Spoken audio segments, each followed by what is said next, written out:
Comment lancer son business en ligne? 7 choses à savoir. Salut championne, salut champion, j'espère que tu vas vraiment bien. Si tu ne me connais pas, je suis Eddy, fondateur de Deviens un leader, et aujourd'hui on va regarder et comprendre ensemble quelles sont les étapes essentielles que tu dois avoir en tête pour lancer ton business en ligne en 2023. Avant de commencer cette vidéo, n'hésite pas à mettre un petit j'aime, à partager, à commenter et surtout à t'abonner à cette chaîne parce que ça me donne beaucoup de force pour continuer à te donner de la valeur semaine après semaine. À travers cette vidéo, j'aimerais vraiment te partager, comme une conversation que j'aurais avec un ami, ma modeste expérience que j'ai avec beaucoup d'humilité dans le business en ligne. Si tu ne le sais pas, j'ai commencé en 2015 le business en ligne, à côté de mes études, à côté de mon travail. Et à l'époque, je lançais plusieurs boutiques de e-commerce, de dropshipping. Et ça a moyennement fonctionné. J'ai eu quelques ventes, c'était très bien. Mais ce que j'aime bien dire, c'est qu'en fait, ce qui est hyper important là-dedans, c'est que c'est vraiment le processus que tu vas avoir et tout le cheminement que tu vas avoir, tout ce que tu vas apprendre durant ces expériences qui vont vraiment t'apporter. C'est pas vraiment le résultat. Bien sûr que le e-commerce, ça fonctionne, on le sait très bien. Moi, je connais des gens qui réussissent très bien dans l'e-commerce et qui gagnent beaucoup d'argent dans l'e-commerce. Mais tu vois, pour moi, à ce moment-là, c'était peut-être pas le bon moment. Mais c'est pas très grave parce qu'en fait, ça m'a appris énormément de choses. Alors bien évidemment, comme je t'ai dit, le plus important, c'est pas le point d'arrivée, c'est pas ce que tu veux atteindre, ton objectif. C'est hyper important de se donner des grands objectifs. Mais le plus important, c'est vraiment tout le cheminement et tout ce que tu vas apprendre au cours du chemin, en fait, tout simplement. Et le premier point, c'est celui-ci. Apprends vraiment à te connaître. Avant de parler de chiffres, de réussite, d'objectifs, de ce que tu veux, la chose la plus importante, c'est de savoir qui tu es, ce que tu veux, apprendre à changer qui tu es pour te préparer à aller vers tes objectifs. Je m'explique, tout simplement, des fois, tu vas pas t'en rendre compte. Moi, je m'en suis rendu compte tout au long de mon expérience dans l'entrepreneuriat. Je me suis rendu compte qu'en fait, j'avais des blocages qui pouvaient peut-être venir de l'enfance, de comment j'ai grandi, de mon vécu, de pas mal de choses, peu importe, mais j'avais des blocages inconscients qui m'empêchaient d'avancer. Et en fait, si tu fais pas ce travail en amont, de préparer la personne que tu es à l'instant T pour atteindre tes objectifs, à un moment donné, peut-être que tu auras des blocages, en fait. Et moi, tu vois, c'est des blocages, j'étais devant quelque chose, je voyais les autres réussir et je me disais, mais pourquoi j'y arrive pas? Pourquoi j'y arrive pas moi? Pourquoi j'ai un blocage? Et alors, à ce moment, je savais pas que j'avais un blocage parce que c'est des choses inconscientes, tu le vois pas en fait.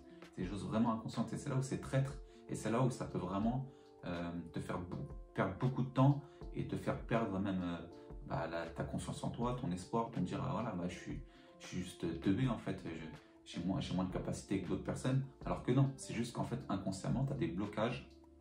Ça peut être la peur de réussir, la peur d'échouer, ça peut être pas mal de choses. Mais c'est des blocages qui vont t'empêcher à un moment donné de passer à la vitesse supérieure et de réussir certaines choses. Pareil, dans ce cheminement de savoir qui tu es, de comprendre la personne que tu es, il y a aussi savoir tes forces et tes faiblesses. C'est hyper important de savoir là où tu es bon, là où tu as des capacités, là où tu as des facilités. Tu prends une feuille blanche, tu mets force, faiblesse, tu mets une grande ligne et tu notes tout simplement. Et tu peux te faire aider de ton entourage, de ta petite amie, ton copain, peu importe. Mais en tout cas, tu peux te faire aider. Et en fait, c'est hyper important de se poser et de se dire voilà, quelles sont mes forces et quelles sont mes faiblesses. Ça te permettra en fait d'un coup d'œil de dire voilà, je vais me concentrer vraiment sur ça, sur cette partie par exemple, je te dis une connerie, tu es fort en marketing, voilà, je vais me concentrer sur le marketing, sur la communication et tout le reste, je vais pouvoir le déléguer plus facilement et c'est des choses que j'aime pas faire. Il y a des choses que j'aime pas faire du tout et en fait je le délègue. Alors il y a beaucoup de choses, pour être honnête et transparent avec toi, il y a beaucoup de choses que je fais moi-même. Aujourd'hui, j'aime bien faire les choses. Alors, j'aime bien, dans un premier temps, mettre les mains dans le cambouis parce qu'il faut comprendre comment ça fonctionne avant de vouloir déléguer. Tu ne vas pas déléguer à quelqu'un, lui dire fais ci, fais ça, alors que toi-même, tu sais pas vraiment de quoi tu parles. Tu ne pourras pas lui donner une vision claire de ce que tu veux si toi, tu n'as jamais mis les mains dans le cambouis, en fait, entre guillemets. Mais c'est hyper important que par la suite, tu puisses savoir quelles sont tes forces, tes faiblesses et pouvoir déléguer ce que tu n'aimes pas faire pour gagner du temps. Et vraiment te concentrer sur là où tu es fort. Et c'est là où vraiment tu vas performer, où tu vas pouvoir développer ton business. Il y a une chose qui est aussi hyper importante, toujours dans le même point, c'est de savoir est-ce que tu es vraiment fait pour l'entrepreneuriat et est-ce que tu fais pas ça parce que c'est à la mode. Je m'explique, tout simplement aujourd'hui on le voit en 2023 et depuis quelques années maintenant, j'ai l'impression que l'entrepreneuriat, monter son business, c'est un peu devenu la mode. C'est dans l'air du temps, il y en a marre du salariat. Attention, j'ai rien contre le salariat, j'ai été aussi salarié. C'est-à-dire, voilà, j'ai envie de monter mon business, j'ai envie de m'émanciper, d'avoir plus de liberté. La question à te poser, c'est est-ce que toi, tu le fais pas pour suivre cette mode? Est-ce que vraiment tu es fait pour l'entrepreneuriat? Est-ce que vraiment tu es fait pour lancer ton business, être indépendant, travailler à ton compte, travailler, t'auto-gérer, avoir une discipline? Parce que tu vas voir très vite que si tu lances ton business, c'est ce que je te souhaite, c'est que tu as besoin de beaucoup de discipline, tu as besoin d'une organisation. Donc, ce qui est hyper important pour toi, c'est vraiment de te dire est-ce que vraiment je suis fait pour ça? De toute façon, tu vas le voir très rapidement si tu es fait pour ça ou pas. Tu vas le voir, mais fais attention de pas te persuader du contraire. En fait, ce que je veux dire, c'est que des fois, tu n'es pas fait pour l'entrepreneuriat, mais tu essaies vraiment de te persuader parce qu'encore une fois, c'est la mode. Donc tu dis, vas-y, j'y vais, je fonce.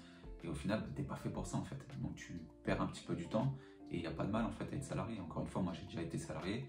Donc en fait, il n'y a aucun mal. Il y en a qui sont très bons dans le salariat et qui gravissent les échelons et qui ont des très bons postes. Et voilà, et au contraire, c'est très bien. Donc, mais il faut que tu comprennes que l'entrepreneuriat, c'est un chemin très difficile. C'est pas simple. C'est pas non plus impossible, mais c'est très difficile et il faut l'avoir en tête. Le deuxième point que j'aimerais te partager, c'est apprends constamment. Sois adaptable. Il y a beaucoup de personnes, en fait, en sortant des études, ils se disent, ça y est, enfin, je peux jeter mes cahiers et j'arrête d'apprendre. Ça y est, j'ai eu mon bac, ça y est, j'ai mon bac plus 5, ça y est, peu importe ce que j'ai comme diplôme, enfin, je quitte les études et c'est terminé, j'apprends plus. Et ça, c'est une grave erreur. C'est vraiment important que tu le saches. C'est qu'en fait, il faut que tu arrives à te former tout au long de ta vie. J'aime bien dire qu'on doit rester des étudiants tout au long de notre vie. C'est la vérité. Et toi, d'autant plus au début, à part si tu as la science infuse et que tu es un génie, il va falloir que tu te formes sur le business dans lequel tu veux rentrer. Si tu as la vingtaine, entre 20 et 30 ans, c'est hyper important de te former, d'apprendre, de lire des livres, d'assister à des conférences, de regarder des vidéos YouTube, des audios, d'acheter des formations, peu importe. Mais c'est hyper important de te former au début. Tu vois, même les formations, si tu les achètes et que tu les termines et qu'au final tu n'as pas de résultat, et c'est pas perdu. C'est ce que je disais au début. En fait, le plus important, c'est pas l'arrivée, c'est pas là où tu vas arriver, c'est vraiment tout le cheminement que tu vas faire. Et tu ne te rends pas compte, mais tu vas croître, tu vas évoluer, tu vas grandir, tu vas apprendre énormément de choses. Et je peux te garantir que si tu te formes tout au long de ta vie, si tu lis un livre, par exemple, je dis une connerie, un livre par semaine, un livre par mois, et tu seras beaucoup plus compétent et tu auras beaucoup plus de compétences et beaucoup plus instruit, entre guillemets, que 99% de la population. Donc ça, c'est hyper important de te former au début et de ne pas te lancer en fait la tête baissée, tout simplement. Je te parlais aussi du fait d'être adaptable, c'est hyper important. Tout évolue à vitesse grand V. En fait, si encore une fois, tu ne te formes pas au quotidien, si tu n'es pas adaptable à ton marché, adaptable à ton environnement, en fait, tu es mort. Tu vas être sur le banc de touche. Il n'y a pas d'autre solution. Tu seras mis sur le côté, en fait. Donc, c'est important de former au quotidien et vraiment d'être adaptable à ce qui se passe autour de toi. C'est pas quelque chose de simple, c'est vrai, mais c'est quelque chose de primordial si tu veux vraiment perdurer et si tu veux vraiment réussir dans ton business. Le point numéro 3, c'est ne sois pas perfectionniste. C'est vraiment un point qui me tient à cœur. C'est vraiment une perte de temps, le perfectionnisme. J'ai longtemps cru qu'être perfectionniste, c'était une qualité. Mais au final, être perfectionniste, pour moi aujourd'hui, c'est un défaut. C'est quelque chose de compliqué, c'est quelque chose qui va te faire perdre ton temps. Donc vraiment, si j'ai un conseil à te donner, c'est de passer massivement à l'action. Okay, et arrêter de te poser 36 000 questions. On s'en fout que ton site internet il soit pas parfait, il n'ait pas les bonnes couleurs, il n'ait pas la bonne police. Il y en a qui passent des heures et des heures sur des détails en fait. La méthode 20-80, c'est vraiment 20% de tes efforts qui vont te ramener 80% de tes résultats. Vraiment te concentrer sur les tâches qui sont essentielles à ton business, qui vont te rapporter des leads, qui vont te rapporter des adresses mail, des clients, qui vont faire en sorte que tu crées une communauté et qui vont faire en sorte que tu vendes, que voilà, si tu veux créer un business, il va falloir à un moment donné que tu vendes, que tu gagnes de l'argent et que tu fasses tourner ton business. Donc ça, c'est le plus important. Donc concentre-toi encore une fois sur les tâches qui sont essentielles pour toi. Ne passe pas trop de temps à tergiverser, à te dire ouais je le ferai demain, ouais mais c'est pas parfait, on s'en fout en fait.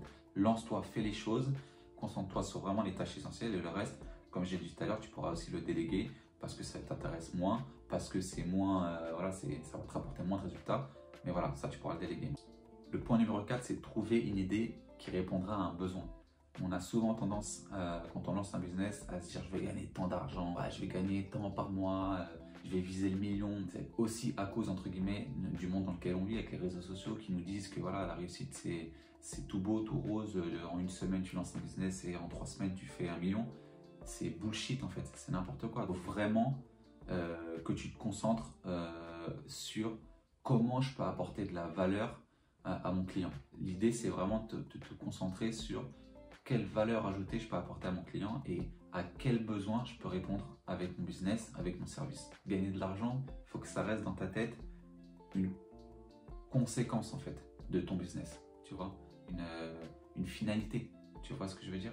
Tu crées quelque chose, tu crées un business, tu crées un personal branding, tu crées un service, tu crées quelque chose qui va répondre à un besoin et qui va aider ton client. Et au final, tu seras payé pour ça. Donc l'argent, quoi qu'il arrive, tu en gagneras. Si ton business model est bon et si ce que tu fais t'apporte beaucoup de valeur, tu gagneras de l'argent quoi qu'il arrive. Mais il ne faut pas que ce soit vraiment ton why, entre guillemets. Ça peut être ton why, ça peut être ton pourquoi, mais il ne faut pas que ça devienne une obsession. Vraiment, il ne faut pas que ça devienne une obsession parce que tu n'arriveras à rien. Il faut vraiment, comme on dit, il faut savoir donner avant de recevoir. Donc vraiment, donne, donne, donne.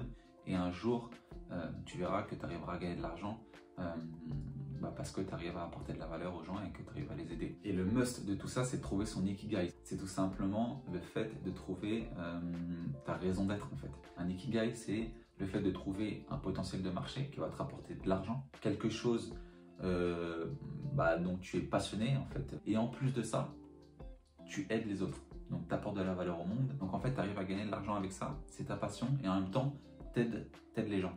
Le 5e point que j'aimerais te donner, c'est tout simplement d'être patient. On a souvent tendance à, quand on commence, en fait, à vouloir tout d'un coup. Et ça, c'est pas bon. Il faut que tu ailles pas à pas, en fait. La réussite, c'est pas à pas, petit à petit. Il faut que tu vises grand, que tu aies des grands objectifs, mais que tu avances petit à petit. Tu avances petit à petit, mais c'est pas pour ça qu'il faut que tu te dises j'ai tout mon temps, j'y vais tranquille, j'y vais mollo. Non, il faut que tu ailles avec une stratégie, que tu passes à l'action massivement. Mais ce que je veux dire, si tu n'arrives pas à atteindre tes objectifs, il faut aussi que tu sois souple avec toi-même. Ne pas te mettre trop de pression et ne pas te dire voilà, moi j'y arrive pas, l'autre à côté il y arrive. Parce qu'encore une fois, ce que je te disais tout à l'heure, c'est qu'aujourd'hui, on nous vend une réussite facile. La réussite, ça prend du temps, c'est un long processus. C'est voilà, celui qui te dit que tu vas réussir du jour au lendemain, que tu vas gagner 1 million facilement en très peu de temps, c'est bullshit. À part si tu gagnes, si tu grattes un ticket de loto, ou voilà, il y a des exceptions à ça, bien évidemment. Mais ce que je veux te dire, la réussite, ça prend du temps. Et on est dans un monde en fait qui nous pousse à aller vite, qui nous pousse à tout avoir du jour au lendemain. On est dans un monde où tout est facile pour nous.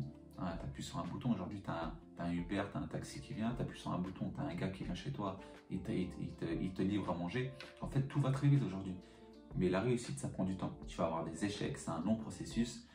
Tu vas apprendre pas mal de choses, mais ça prend du temps. Laisse le temps au temps, voilà, tout simplement. Laisse le temps au temps et vas-y pas à pas, sois pas trop dur avec toi et félicite-toi. Si tu le fais pas, si tu te félicites pas, personne ne le fera à ta place. Donc, prends le temps de te féliciter, de te taper sur l'épaule quand tu fais une action, quand tu passes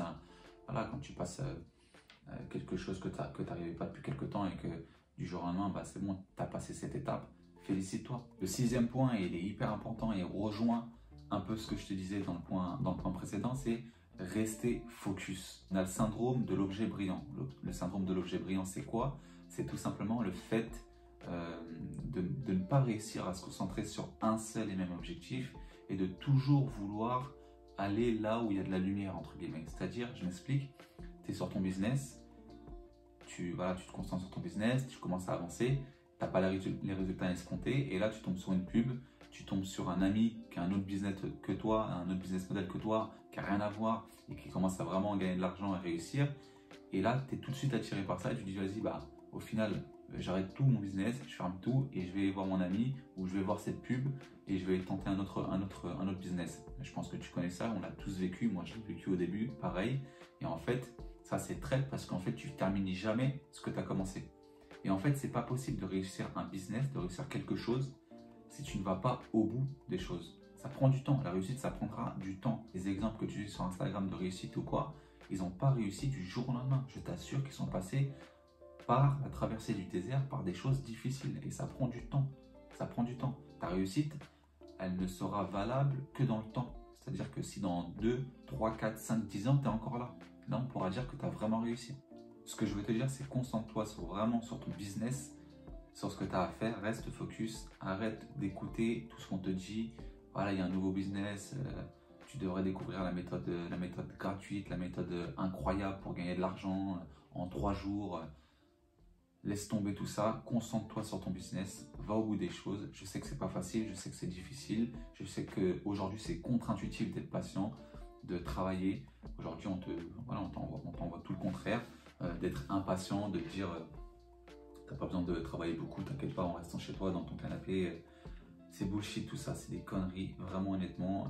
La réussite, il n'y a pas de secret, c'est beaucoup de patience, beaucoup de travail, de remise en question, d'échecs, d'apprentissage, mais voilà, c'est rester focus sur ce que tu fais et arrête de regarder à droite à gauche. Le dernier point, et pas des moindres, c'est gère ton entourage.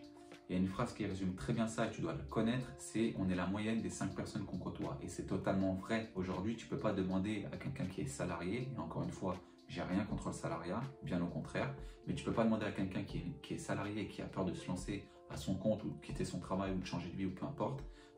Tu ne peux pas lui demander comment on fait pour créer un business. Tu ne peux pas t'inspirer de lui, c'est pas possible.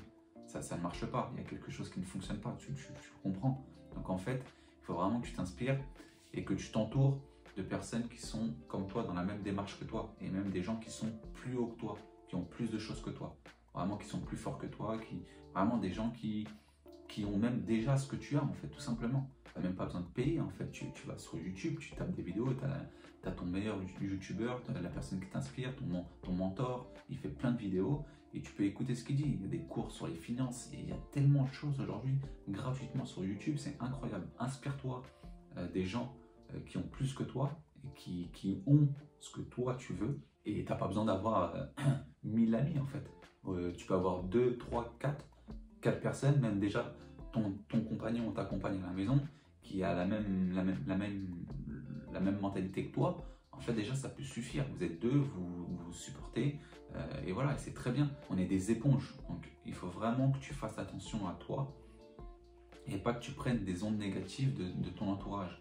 Et si c'est la famille, je sais que c'est plus compliqué. Alors l'idée, c'est pas de couper les ponts totalement, mais c'est vraiment de faire attention et de te protéger. Des fois, ta famille, elle te mettra des bâtons dans les roues, elle dira qu'elle n'est pas d'accord avec ça, qu'elle ne croit pas en ton projet, que ça peut être même inconsciemment, ça peut être, tu vois, c'est pas, ils le font pas exprès, ils veulent pas que tu échoues, mais inconsciemment, eh ben, ils t'envoient des ondes négatives. Donc même ça, il faut que tu arrives à te protéger. Donc vraiment, fais attention à ton entourage, concentre-toi sur ce que tu veux, entoure-toi des bonnes personnes et tu réussiras. En résumé, tu comprends que l'entrepreneuriat, c'est quelque chose d'hyper exigeant, de pas facile du tout, c'est quelque chose de difficile, c'est quelque chose qui demande une très bonne compréhension de soi-même, un passage à l'action massif et stratégique bien évidemment, et surtout sur le long terme.